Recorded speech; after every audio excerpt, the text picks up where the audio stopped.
La ilaha illallah Muhammadur Rasulullah. Oh people, praise only Allah, glorify Allah.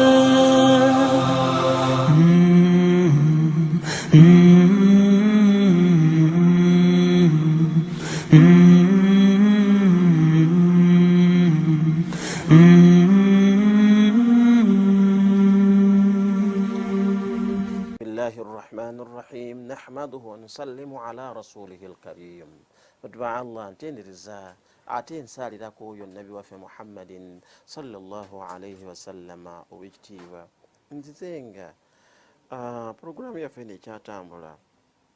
Puroguramu yaffe eri olunaku luli olwayita twayogera ku kigambo ibunu ibilisu tisun, abaana ba ibilisu 9. yaakhi batwale bunakitegeera ojja kubeera ng'okakasa, ojja kubeera ng'okakasa ng'omanya. Ana Anas bun Malik, n'olwekyo abantu abo tubaleese osobole okubeera ng'ofuna ekyokuyiga, n'okusobola okubeera nti shaytaani kyeki, kubanga abantu kathirun minna, abantu bangi muffe tibategerako ng'eriyo shaytaani, kubanga la yarahum, tebagiraba. N'olwekyo abamu babuusabuusa naye nga shaytaani mawjudun, shaytaani waali, shaytaani waali. Era yoyo nkugambye, Allah agambye liisa omukono ogwa ddyo liisa kkono, olya otambula onywa oyimiridde, tolowooza nti ebyo obikola lwakyeyagalire gwe kennyini, oliko omulabe akubuzaabuza. Ebyo ne byokusobola okubeera nti otomera toyisa sikaati simanyi biki biki, ebyo byonna oliko akuteekamu ensonga ezo zonna. N'olwekyo njagadde okuleeta abalaba abo osobole okubeera nga obategeera, osobole okubeera nga obamanya, n'okusobola okubeera nga otegeera. Anna Anas bun Malik, kandete hadithi en, Anas mutabani wa Malik qaala ya safwatullah taraka luqmatan min alharam,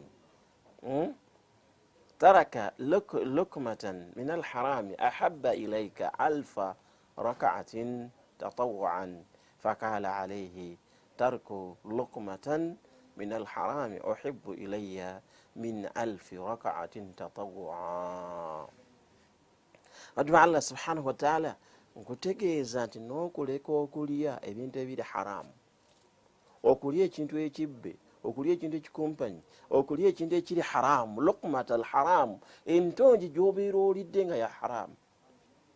Anna Anas, hadisi eno nva ku Anas bun Malik radiyallahu anhu, yagamba nti Anas yagamba nti ya safwatullah, owange gwe omusengejje wa Allah, nkubuuza nti taraka luqmata, okuleka entongi, min alharami, ekyokulya nga kya haramu, ahabu ilaika, kyosinga okwagala, kyekyagalwa gyoli, 1000 rakaatin, ekituufu okumuntu okubeera nga yeerekereza okulya ekintu ekiri haramu, kyekisinga okwagalwa yoli, kyekisinga obulungi gyoli okusinga oli eyasadde eraaka 1000 tatawuan nga za sunna. faqala sallallahu alayhi wasallam, nagamba naam, ye tariku luqmatan min alharami, oyo yenna aleka enkulya entongi nga ya haramu, ahabu ilayya, ekyo kyensinga okwagala, oyo omwagala nnyo, ahabu ilayya, kyensinga okwagala, ilayya gyendi, min 1000 rakaati tatawua, koyo abeeranga asaala eraaka 1000 nga zaki, nga za sunna. Olwekyo eraaka za sunna nazo nene, kubanga nabi sallallahu alayhi wasallam yatugamba nti rakaatai khairu dunya wa ma fiha, eraaka omuntu zabeera asadde nga za sunna, nga za tatawe, nga za nyongeza, nga si za farallah, ze zisinga ensi eno n'ebikola ki, n'ebigirimu.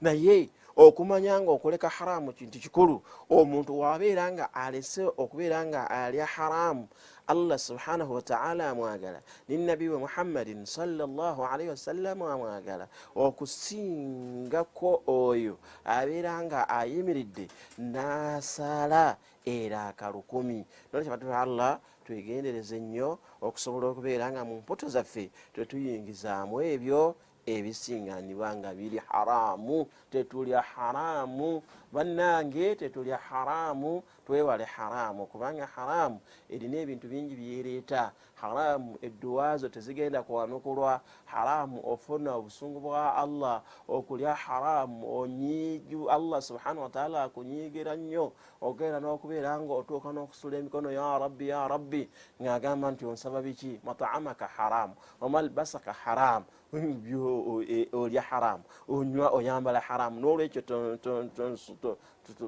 tonsumbuwa. Bintu bwe mba nkyogera fi haqqi alwalidain ala walidain wa sharafu alkirami alawladi. وروي أن أبي داود طائي أنه قال أكرموا أولادكم. eyo kanjireke tubanga tekwatagana naye batu ba Allah subhanahu wa ta'ala yensonga eyo ey'okusobola okubeera nti tumanya. N'olwekyo sheitaani njogeddeko ko sheitaani naye leka mumalirize. Man huwa sheitaanu rrajim? Sheitaani tumuwulira sheitaani naye sheitaani yaani? Era ekiyitibwa sheitaanu rrajimu kyeki? Leka tufune hadithi y'omubaka sallallahu alaihi wasallam an Abi Amamata radiyallahu anhu qaal, Abi Amama Allah asiimeku ye yagamba qala rasulullahi sallallahu alaihi wasallama, yagamba omubaka wa Allah sallallahu alaihi wasallama, lamma anzalat iblisu ila al-ardi قال يا ربي أنزلتني إلى الأرض وجعلتني رجيما. الله سبحانه وتعالى بيسراwo Ibilisi nga ekwatiddwa ensaalwa, ekwatiddwa ennugu nga mu butuufu ensaalwa egiyitiriddeko negamba ana khairu minhu, nze musinga. Khalaktahu min tin, y'omutonze wano jjo lyabalamu mu ttaka, wa khalaktani min naari, ate nze wantonda mu muliro. Amakulu nga kyategeeza nti omuliro gwa bbeeyi, amakulu kyategeeza nti ye wa bbeeyi okusinga Adamu alaihi salatu wassalam. N'olwekyo Ibilisi eyo yajemera Allah subhanahu wa ta'ala n'agisobola okubeera nga agifuula rrajim. Thumma nazalat Iblis, oluvannyuma Allah n'agamba Iblis nti muno waggulu, muno mujjana, tulina mu kifo, inzili ila al-ardi, kirira kenda ku nsi. Ibilisi nekkirira ku nsi. Qala, Ibilisi bwe yajja ku nsi yagamba nti ya rabbi, ayo omulezi wange. Ekimanyi nga Allah ye mulezi we. Ibilisi emanyi nga Allah ya rabbul alamin, ye mulezi w'ebitonde.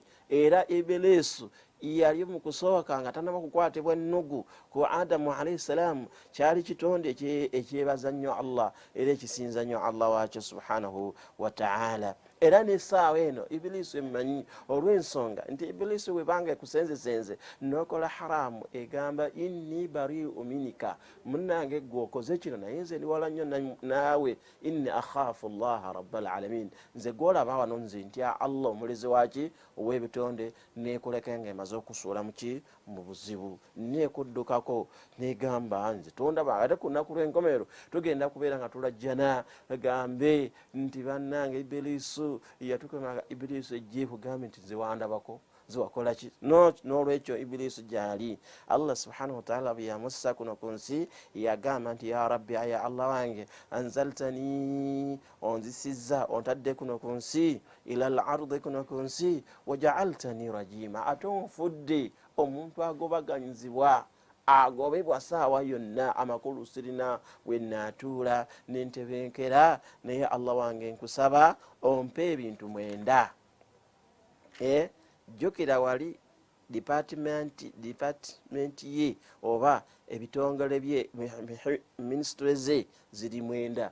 Era na wano bwe yali esaba Allah, yasaba Allah 9 ebintu 9 Allah agiwe.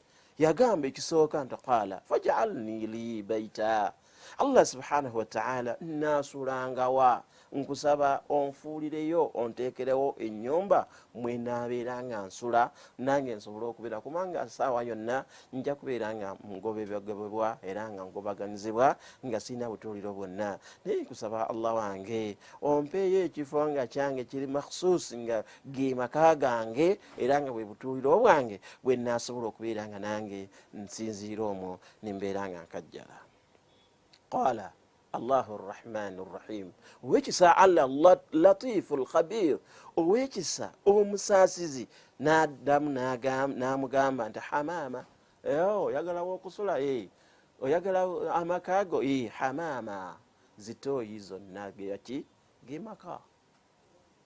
Kyovula Nabi Muhammadin sallallahu alayhi wasallam yatugamba sallallahu alayhi wasallam yatugamba nti omuntu yenna waabeera ayingira mutooyi ateekeddwa okusobola okubeera kubanga ogenda kulumba shaitaani amakafiiri.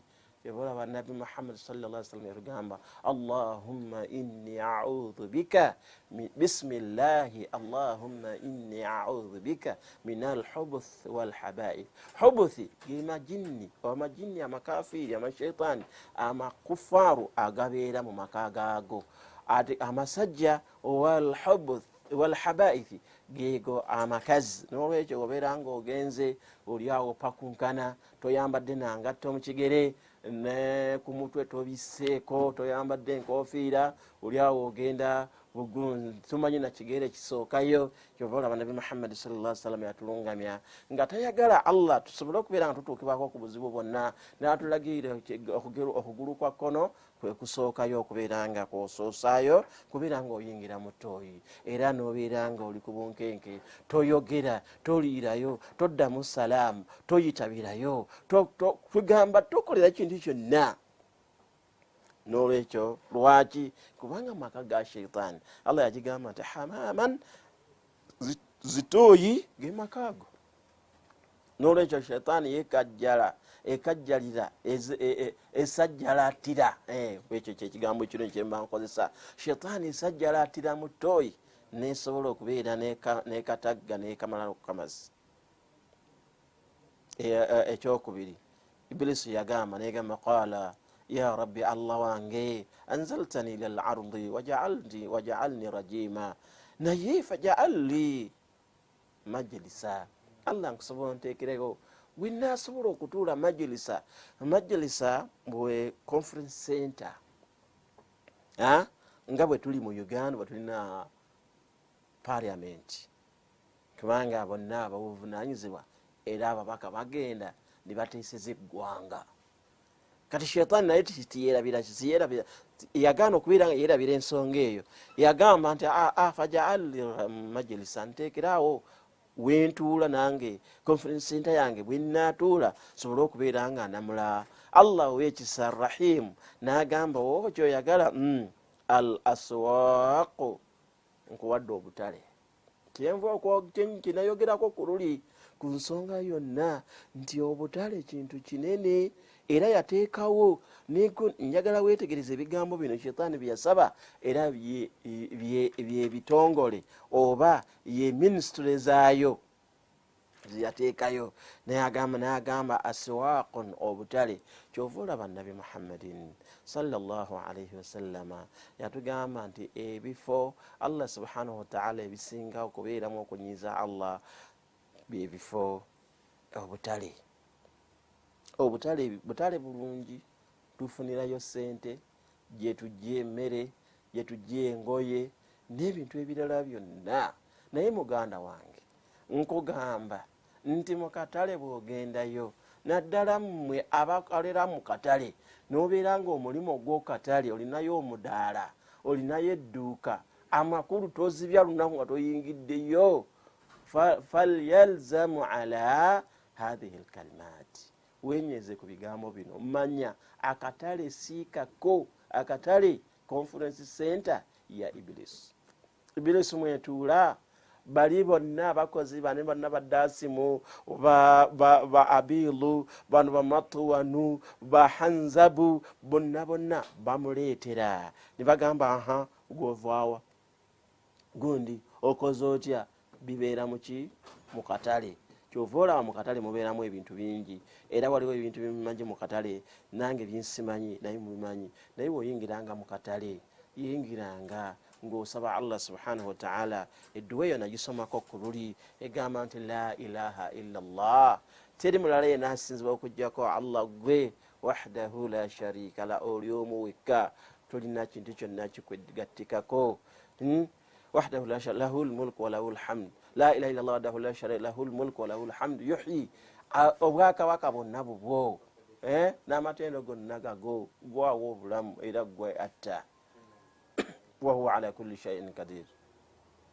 era gwe nanyini buyinza sijja givunula naye aya yiyo ebigambo byebyo ebitabo gyebiri husnul muslimu edduwa eyo mweri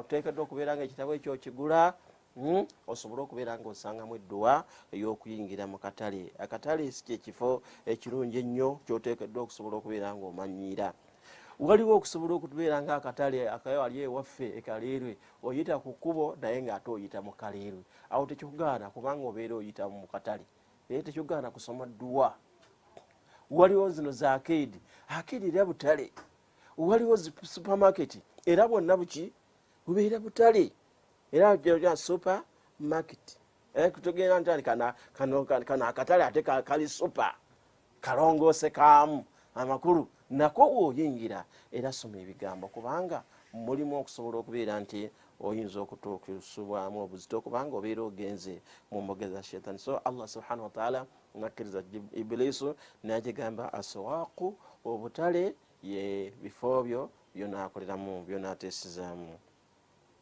قال فاجعل لي طعاما أي الله سبحانه وتعالى انفد الرجيم ngoba ganzibwa bangoba goba sinawentula naye Allah nkusaba nteekereyo al-ta'ama emmere ginaalya qala nagamba Allahu jalla jalalu nti kullu man lam yudhkar ismu Allah alayhi nti emmere yo oyagala mmere buli ekyokulya kyonna oli mughaffalu omugayaavu bw'anaabanga akutte emmere bw'ati n'atandika okulya nga tasomye bisimillah hatha huwa ta'amuka emmere eyo Allah n'olwekyo basimala y'amaanyi nga twagisomako wali tegeera nga weerabira okusoma bisimillahi bwoti shetaani zikuyikira ne zikuliira emmere yo n'ovaawo nga tokuse naye ate masikini toziraba kubanga Allah yatuteekako bushawa singa twali tuziraba twali badde nga tulaba ebyokwewuunya n'olwekyo emmere yonna kitwale hadithi ya nabi Muhammad sallallahu alaihi wasallam emmere yonna gy'olya ekyokunywa kyonna ky'olya nga weerabidde okusoma basmala baas ekyo si kikyo wabula eyo ekibeera kyakunywa kya shetaani yekikulyako emmere eyo shetaani yezikukulyako nosobola okubeera nga mu butuufu kubanga Allah yagigamba nti onsabye kale sisobola kukumma kubanga Allah wakisa Allah arrahman Allah mulungi nnyo n'agamba getofaayo kubanga waliwo abagayaavu abali eyo ababani Adamu abaana ba Adamu bangi waliwo abagenda okugwanga bugwi ku mmere balye buli nga tebasomye eki bisimillah kati awoyo wegenderezenga oyo yenna n'atandikanga okulya nga tasomye bisimillah eyo yemmere yo gy'onaalyanga.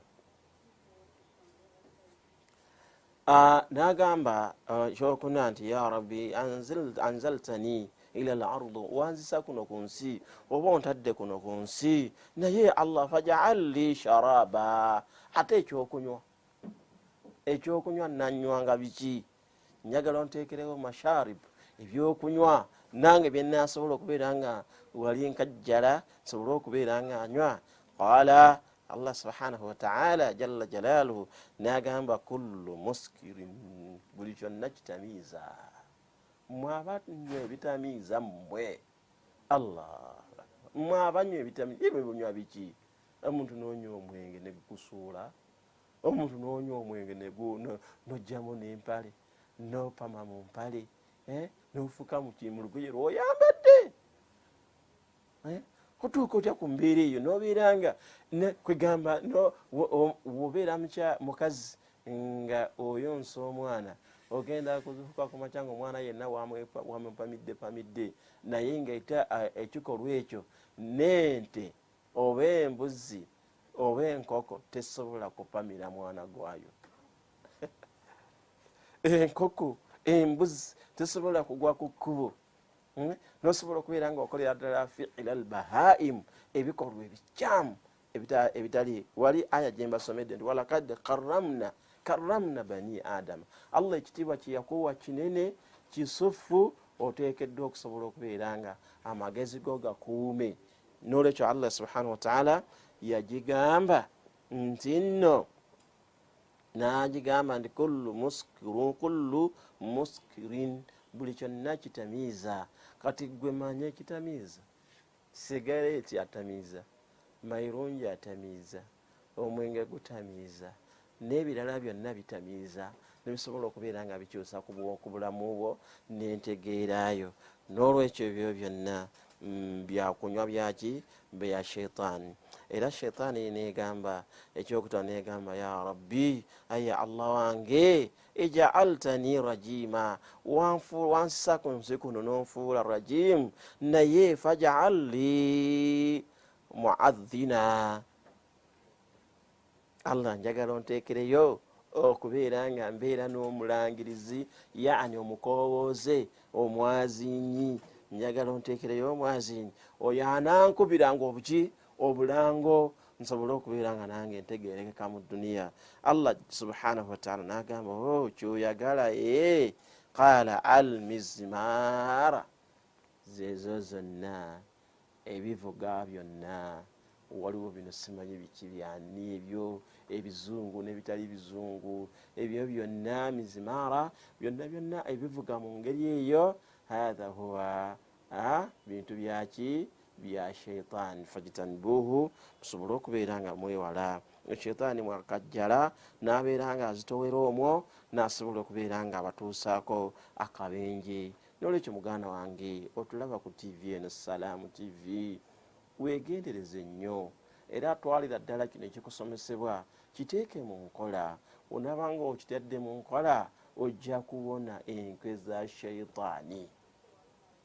Bannange sheitaani, Allah agamba n'atugamba subhanahu wa ta'ala, ashaitaani lakum aduwwu, sheitaani mulabe wammwe, inna shaitaana lakum aduwwu fattakhidhuhu aduwwa. Bannange sitaani mulabe wammwe, wa lulango, wa lwatu, nammwe muteekeddwa okumutwala nga mulabe, era nammwe muteekeddwa okusobola okubeera, kubanga omuntu wotegeera nti gundi mulabe era naawe n'omanya nti mulabe, kwigamba ofuna engeri ey'okumwewalamu, tobeera awo n'osiwala n'osobola okubeera nga sheitaani akumalawo. Allah yatuukowoola n'agamba nti bannange mbasiza mu nsi oyo yakola obulabe, ayalaga obukyayi eri taata wammwe Adamu, era oyo tagenda baagalako wadde n'akatini. N'olwekyo tugezeeko nnyo okusobola okubeera nti ebigambo bino mbireese osobole okubeera nga otegeera, kubanga wali nali nkugamba nti munnange bisimillah sima bisimillah, munnange eriisa omukono ogwa ddyo, kubanga sheitaani eriisa kono.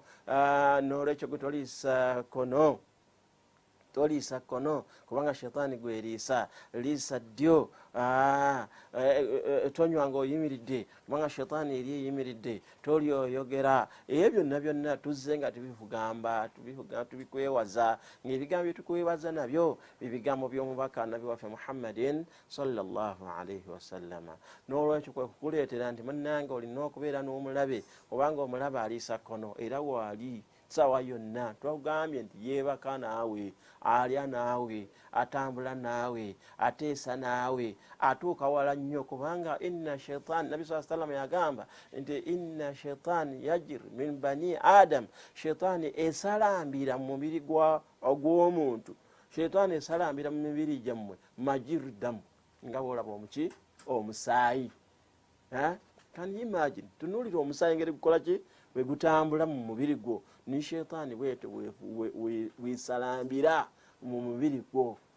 Kubanga wano ogenda okwesala wano bwoti n'olaba omusaayi gufufuutuka, kitegeeza guba gutuukawo buli wantu wonna. Ni shaytaani mu mubiri gwo teri weetatuuka, wonna etuukawo. Kati shaytaani eyo yoyo obwedda gwe tugamba gwe tukwekesa osobole okubeera nga omutegeera. N'olwekyo shaytaani eyo yagamba qaala rabbi, aya Allah wange ongobye era nonzisa ku nsi kuno nembeera rajim faj'al li karna qaala shi'ri, nteekerawo bannange be naasobola okubeera nga bemikwano gyange bwe tukola nabo emikolo tusobole. Allah subhanahu wa ta'ala n'agamba shi'ri, buli yenna omuyimbi. Sigamba bano ba halifa, kubanga ba halifa bigambo bibayimba bigambo bitendereza mubaka bisota Allah. Sallu ya wahibasafa ya rabbi bil mustafa, ebigambo bityo. Naye bano simanyi bakitooke, simanyi kifansalira, simanyi baani abo bonna bebo bakarni ibilisu gyemikwano gya ibilisu. Kale mwewale, sibagamba nti muleme kubeera nga mukolagana n'abo abayimbi, mukolagane nabo, naye manya nti omulimu ogwo shaytaani yagusaba, Allah n'agikukwasa nti abo be bannoobo. Kyova olaba abayimbi saawa zino simanyi babayita baserebu, simanyi baani, naye gyonna mirimu gya shaytaani. Nolwekyo abantu ba Allah subhanahu wa ta'ala, gwe wenna omugezi, gwe owulidde ebigambo bino n'osobola okubeera nga obiteeka mu nkola, naye gw'onaabiwulira n'otabifaako fa alayka, kiri gy'oli. Salaamu TV Allah yagituwa ekoze omulimu gwayo, naffe tukoze omulimu gwaffe, tutuukiriza kadi ballagna, tutuukiriza ekyo Allah kye yatutuma.